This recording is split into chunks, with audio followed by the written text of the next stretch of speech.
Hi Simon, hi Kyle, good to have you back. How are things going? How are you both feeling? Take it away, I'm fine, mate. I didn't get it. My son had it, so I was a close contact. So I just had to sit on my hands for a week and look after him. Yeah, I was not too bad. Really lucky with the symptoms. Didn't really have anything too full on at all. I wasn't actually sure I had it until it tested positive. So anyway, move on now.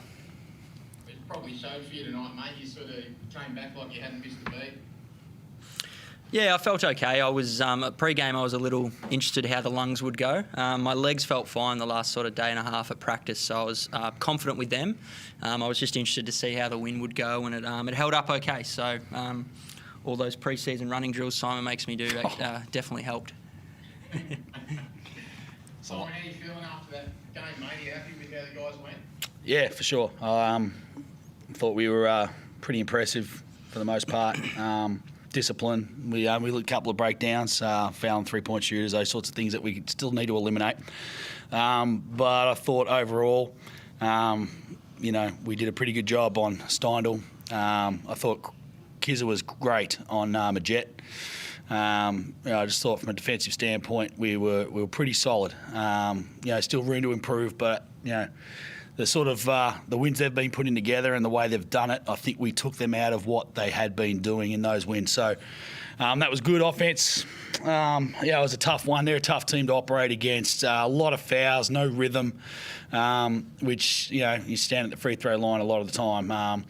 But it was a little bit of a change of for us. I mean, we've been an inside-out team most of the year. I know people don't really recognise it. We're one of the most low-frequency three-point shooting teams there is in the league. But you were really interior-orientated today, and I thought that worked for us. Obviously, with Magnay not being there to protect the rim, it was a real huge bonus for us. So we attacked that, and those things worked out for us well. You can't really get a run at it, mate. I mean, all the COVID stuff, and then Creaky's been crook in the lead up to the game. Can you talk a little bit about that? And given that he was crook, that sort of effort in the last quarter was pretty incredible. I mean, he's blood and guts guy, isn't he, when he's out on the floor? And I think you can see in the first half, I looking at him at timeouts, and he's just had that washed over look on his face, really pale. But Creaky's a warrior, and he's going to give it everything he has. I thought he was tremendous, and there's great guys that had great games, and I don't think he had a great game, but I think he was our most valuable player on the night, just through the sheer courage and will, and that's the leadership he brings for us. Did he sub himself out in the third quarter? Did he say I'm cooked on it? Oh yeah, look, he was throwing up right to the point of running out to play. And we just had to make sure the lines of communication were open during the course of the game. And if he's feeling crook, let us know. We'll get you a quick one. And as soon as he's right, he lets us know, and we put him back in. So we kind of operated around his communications on that. He knows his body. He knows what he can bring, and we give him the freedom to sort of sub himself in and out on that one. I mean, he sort of finished it off for you, but you probably weren't even in that game without Rowdy's first half. I think we'd be in the game, but Rowdy was exceptional for sure.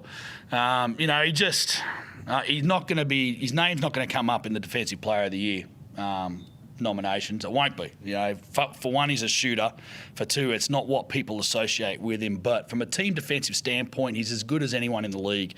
And his communications out there, his adherence to the scout, his communication, everything, like he does meticulously. You ask him any question about what they do, what are their tendencies for their players, and he's got it down like a professor. And he's been tremendous at that end of the floor, and obviously he's because they were running us off the three-pointer line a little bit, he was able to turn those corners and attack through the elbows and get himself to the line. So he's been amazing all year long. His rebounding's impressive, and his defense was sublime.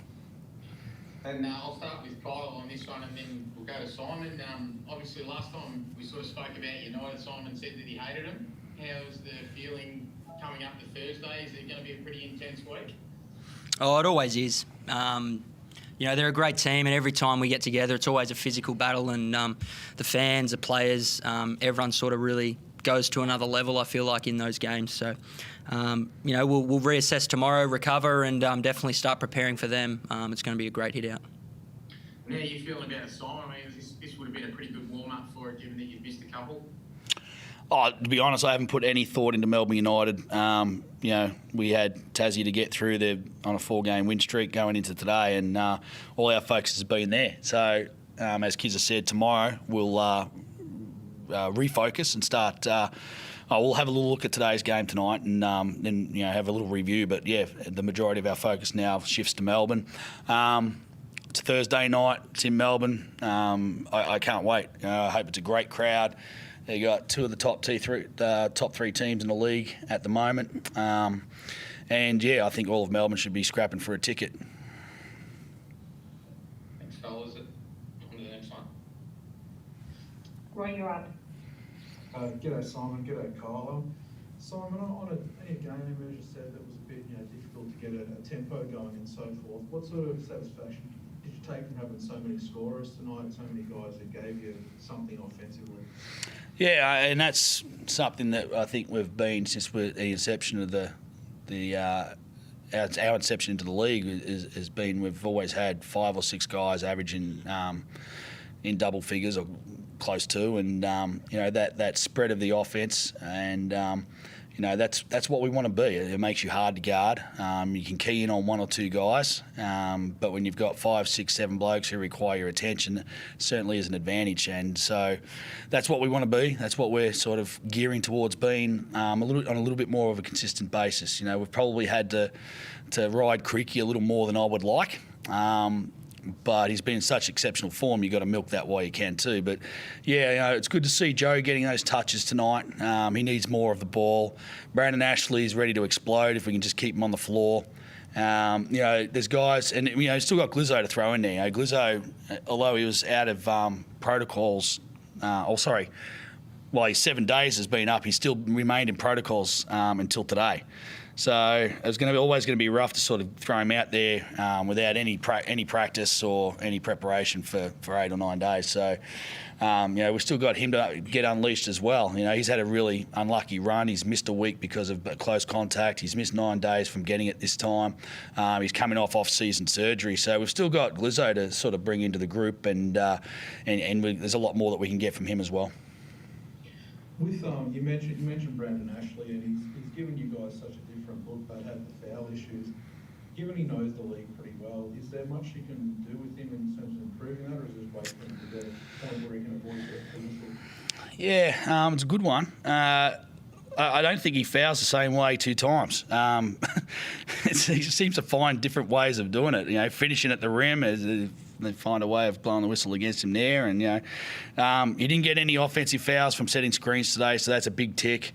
But maybe he wasn't out there long enough to accumulate those. I don't know. We certainly were sitting down with him. We had a chat after our shoot around yesterday just about the importance that he is to our team, the importance of having him available to us, and to monitor his hard shows, to monitor when he's screening.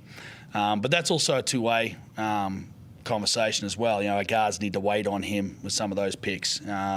Sometimes we'll leave a little early and then we leave him vulnerable to moving on those. So it's really just about making sure that we're all on the same lines of communication there, and he'll get there. I've got no doubt about it. He's a smart player, and he's really fitting to the group wonderfully. And with Xavier, what's this sort of situation? Is he a chance for Thursday still pending test? Yeah, I was hoping I wouldn't get that question. I was as soon as the last guy was asking questions, I was like, oh, don't ask about Munford. I've got no idea, mate. I think he might get out on Wednesday, but yeah, I don't even know what day of the week it is half the time, so I'm the wrong bloke to ask. No, good. And Kyle, just a quick one on the group. What have you made of the way you guys have handled these weeks where different guys have been in and out? And I know you guys have had it affected, but this one was particularly tough with 3, 4, 5 guys out. I thought it's actually been really positive. It's frustrating watching from home, no doubt, but positive from the aspect of, we had guys step up, fit in seamlessly with our group. You put them out there, guys like Lockie, and come in and just make plays. And I think that's a credit to the group, the way that we handle ourselves, our culture in a way, that guys can fit in seamlessly in this roster. So from that aspect, it was amazing. Obviously, to chalk up a few wins would have been nice, and we had all the faith in those guys to be able to win those games as well. So disappointing from that aspect, but the opportunity that was given to those guys is amazing, and something that, doesn't come around often in the NBL. And so from that side of things, I thought it was actually really great for those guys to get that chance and just grab it with both hands. Any last questions? No, all good. Thanks, guys. Thank you.